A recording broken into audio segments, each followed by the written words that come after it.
Sandro, queste vedi sono delle capanne che abbiamo ricostruito. Questa più grande è una palafitta a secco, questa invece è una capanna su terra, e le planimetrie di queste capanne provengono dagli scavi proprio di Bovolone, di questa zona qua. Ok. Sono capanne ricostruite sulla base di dati archeologici qua.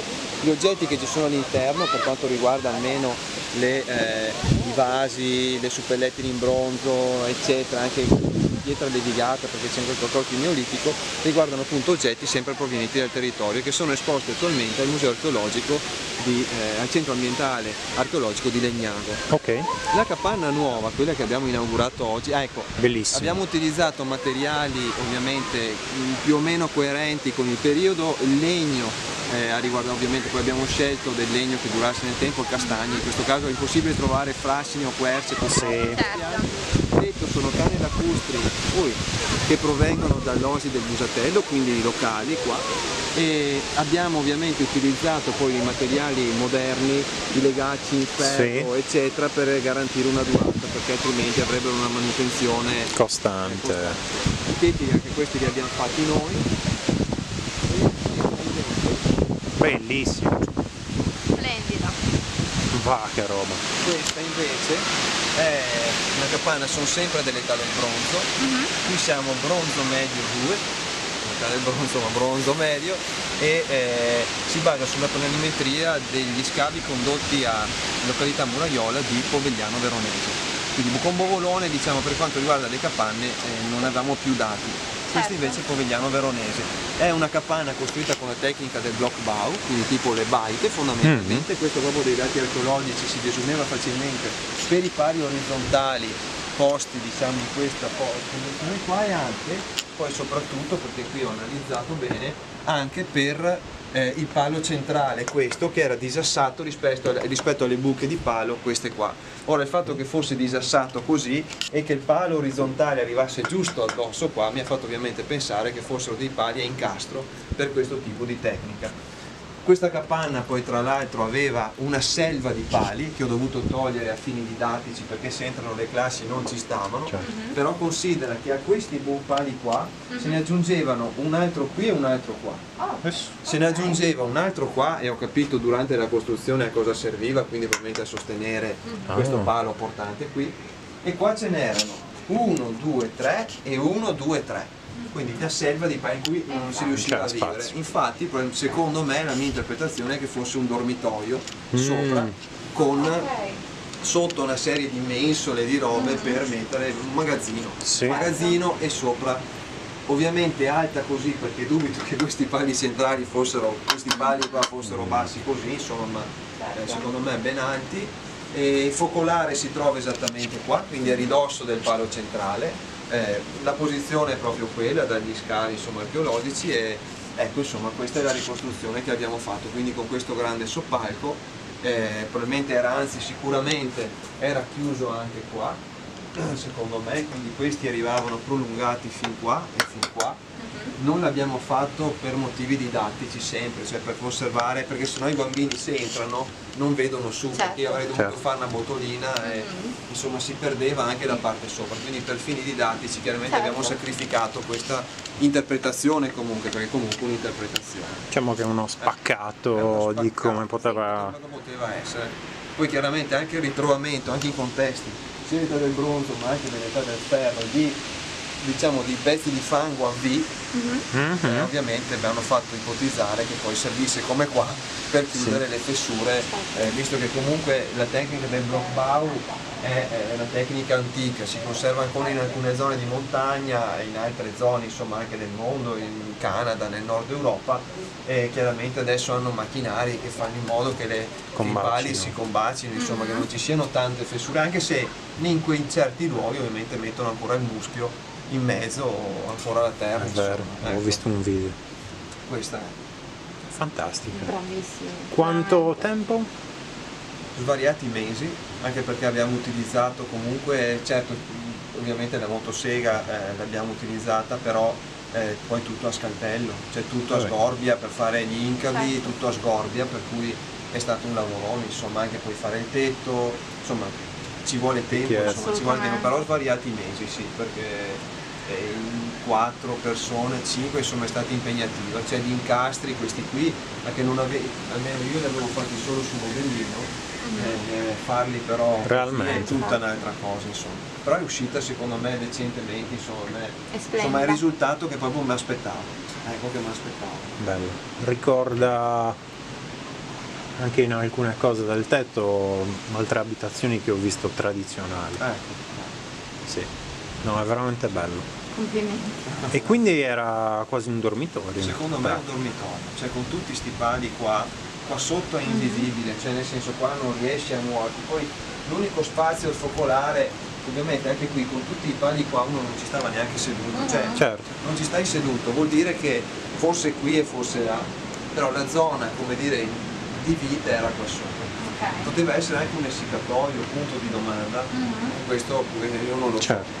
Certo è che tutti sti pali per forza servivano per fare un soffalco, cioè mi suppo anche perché erano allineati, tranne questo che mi ha permesso in questo caso di stabilire la direzione dei pali, cioè essendo così i pali portanti non potevano essere così, ma per forza in questa direzione, quindi i pali portanti per forza così che mi hanno fatto supporre che era comunque lungo eccetera, cioè proprio questo palo che era disassato rispetto a Ok. quello. E quindi non poteva essere Non così. poteva essere così, Esatto. cioè il palo, ma doveva essere per forza così. Bellissimo. E avete... Ammettendo ovviamente che le buche fossero coeve, cioè che fossero tutte, perché certo. poi magari una fatta 10 anni dopo Ok. io non posso saperlo. Quante capanne ha l'Arcoparco? Cioè, allora qui finora abbiamo 3 capanne, una grande, appunto circa 11-12 metri di lunghezza per 5 di larghezza, poi abbiamo un'altra che è sui 6 metri per 4,5 e questa qua. Prossimamente faremo delle strutture accessorie e quest'inverno facciamo qua vicino una capannetta, una struttura diciamo più piccola con recinto per gli animali, avremo le capre e le pecore qua. Poi qua dietro farà una sorta di granaio, insomma adesso devo studiare bene i dati archeologici dei vari insediamenti posti in questa zona qui. Abbiamo fatto la fornace che è là fuori per la cottura della ceramica, che è sulla base di dati provenienti da Crosare di Bovolone, quindi la fornace che è stata trovata qui. E poi faremo probabilmente un campo di agricoltura sperimentale di là, nella zona di là, con la semina di qualche cereale ma soprattutto del miglio, perché durante l'età del bronzo qua era attestato il miglio come cibo, insomma, e poi speriamo un domani di riuscire a fare un piccolo molo dall'altra parte per un futuro iniziare, come dire, a conquistare un po' di lago. Così, insomma, Quindi imbarcazioni... imbarcazione magari una palafitta piccola. Però vediamo, insomma, questa è ancora una parte Work in di progress. una parte, ciao Alessandro, una parte di insomma ipotesi, ma Ipotesi. insomma anche sogno che poi speriamo si concretizzino. Bellissimo.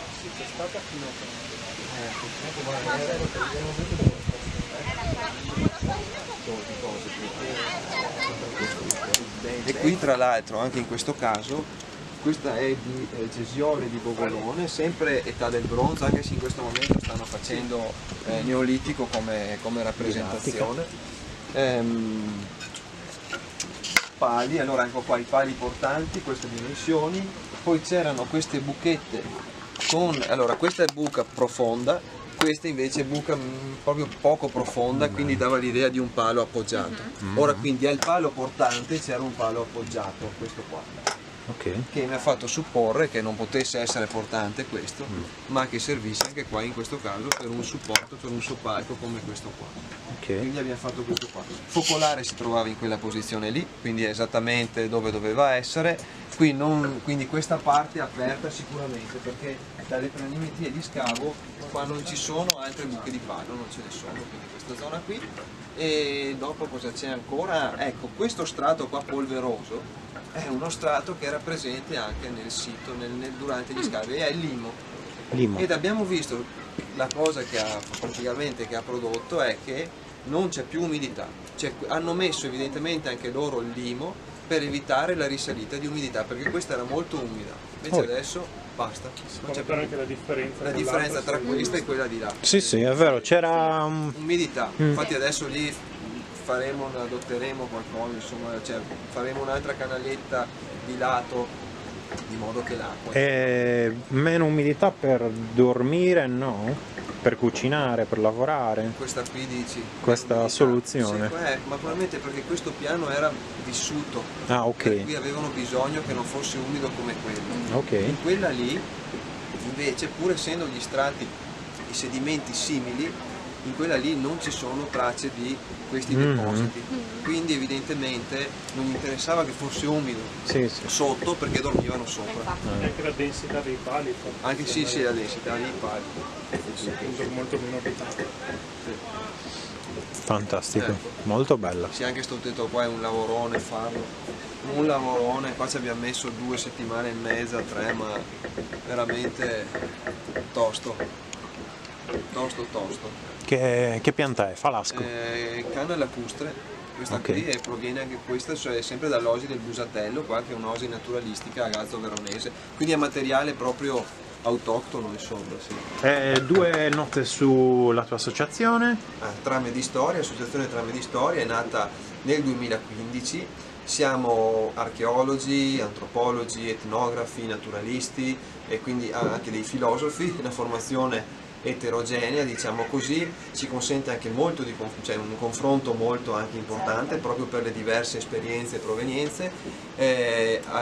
Ci occupiamo soprattutto di didattica attiva, quindi del fare con i bambini, facciamo anche ricerca con l'archeologia sperimentale, abbiamo collaborazioni con l'Università di Ferrara e qualche pubblicazione in corso. E poi abbiamo appunto in gestione il villaggio preistorico di Bogolone che stiamo costruendo noi dal 2016, prima capanna 2016, seconda 2017, questa 2018 e abbiamo in gestione anche il museo Vittorino Cazzetta Selva di Cadore, che è appunto un museo paleontologico e archeologico che conserva, oltre alle impronte di dinosauro che sono state le prime trovate in Italia negli anni 80, anche la sepoltura, una delle sepolture mesolitiche più importanti del diciamo, centro-sud Europa, almeno per quanto riguarda il mesolitico, anche in alta quota, che è la sepoltura di Valmont, l'uomo di Mondevalmo.